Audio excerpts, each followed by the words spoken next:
so good.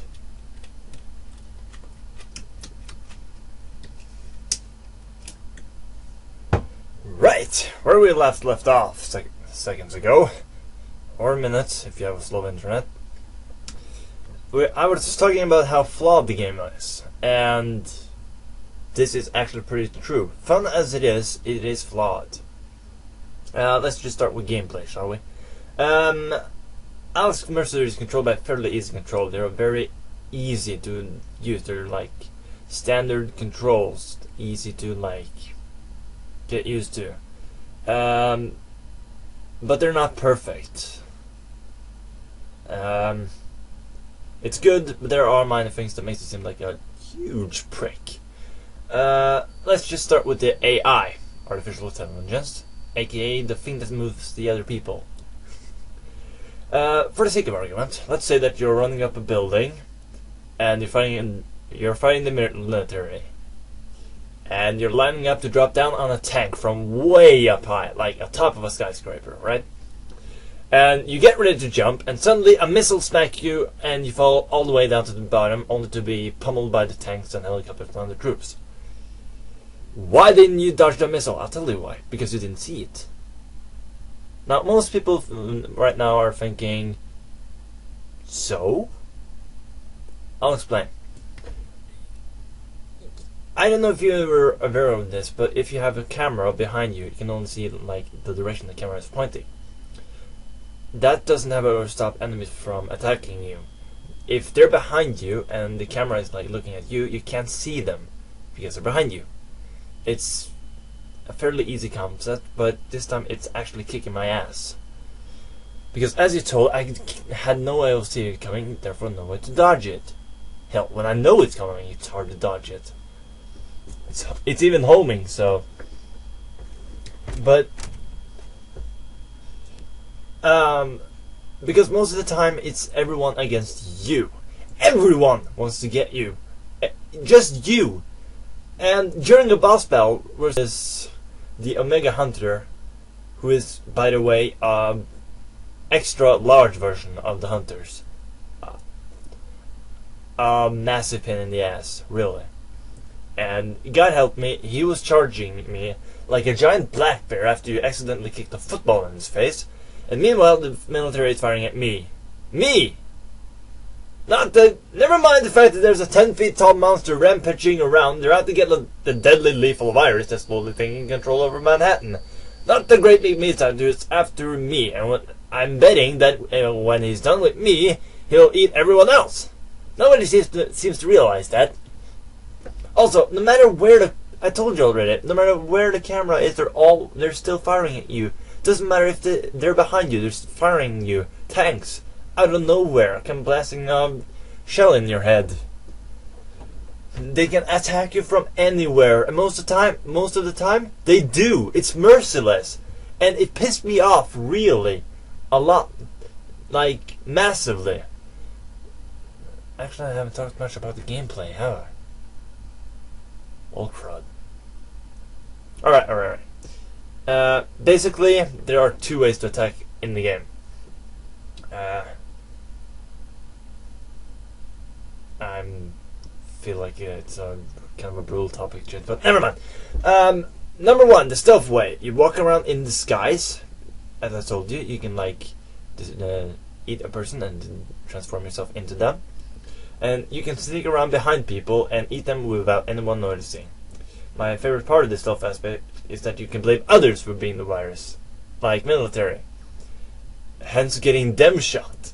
It's very fun, it's very low risk, like COD of course. And it's not nearly as fun as the second way, which I call genocide mode. This is where you kill everything. Should be pretty obvious what this does. Everything that moves dies! Even the tanks, even the choppers. The most fun part, the most risky part. And that brings me to my next part, difficulty. Now, originally I was going to complain about how insanely hard this is. Not Ninja Gaiden hard, mind you. Anyway, the difficulty was really something that bothered me until I realized, hey, I'm actually winning. Huh.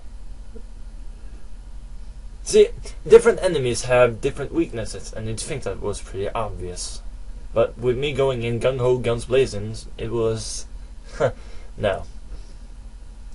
And it's like, I'm thinking, it's like Pokemon. You have to find what type they're weak against, sort of. Some people don't like lumps of Unknownite, you know, the Earthquake one. And some people don't like the Cloud Blade.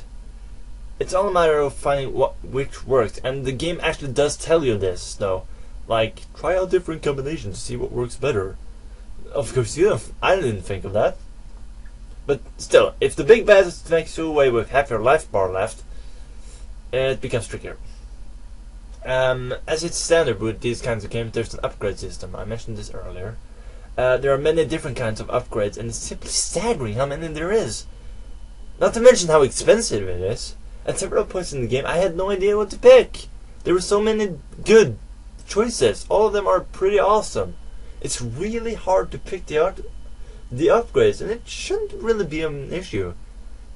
But it is. Numerous times I found myself staring at the upgrade screen, drooling, trying to decide what I wanted, because they're all too good. And the fact that you have a limited budget doesn't work, because the upgrade things are expensive. They are really expensive, and that doesn't help. Like, later in the game, because things get more and more expensive. So when you like save up money for that awesome elbow drop power you really, really wanted, you find yourself wondering, I sort of want... Man, that's expensive. Can I afford that? No! So it's actually bringing me back to like World of Warcraft, where you have to grind for gold to buy something you really want. It's pissing me off.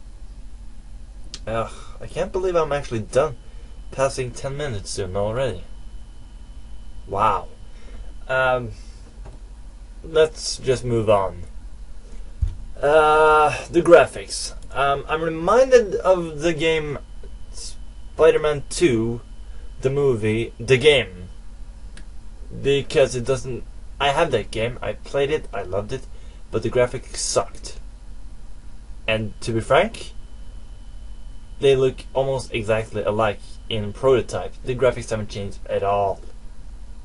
Like, it looks bad. B-A-D, bad. Not Michael Jackson's bad, but seriously F-tard bad. It's obvious that the focus wasn't to impress people with how things look. But this is 2009! How is it possible that the graphics don't even look good? The city looks horrible. In fact, it just looks... Well, actually, they look sort of lame. And so does the military. Well, actually, the military have pretty cool outfits, so I'll give them that. But the only praise I'm giving the graphics is how cool the Devastator attacks look. I mean, they look cool, and they get the job done. But even they look like strawberry licorice. Yeah, let's just move on. Sounds! The music! Yes! Has this game been able to make me squeal out in joy from the awesome sounds of killing and carnage? The answer? No! Well, okay, the sounds of carnage are pretty cool. That's just the sound of slicing through flesh. But the music bothers me. It's horrible. I turned off the music at one point and played some Slipknot instead. It ended up being a lot better because I got into the rage mode, and that, that actually ruled. I don't really know good or bad when it comes to voice acting. I don't have much experience in that. But Alex Mercer's voice is... I don't know, it sounds weird. It's like... I don't know, it's like some weird guy is trying to be Solid Snake. That's what it sounds like to me. And apparently they got a guy named Barry Pepper to do his voice. And I've never even heard of him. And apparently it's some sort of big shot actor, so... let's just go on to the plot. And honestly, the plot is thin. To the point where you can see right through it. Alex Mercer wants revenge for being turned into what he is, and decides that nothing is going to stop him. That's really all there is to it. Well, no, there's a long string of events, but Can you believe it? We're reaching 10 minutes again. This is becoming 3 parts, folks. Oh my god. Either I suck at time management, or this review is piss long. God damn it.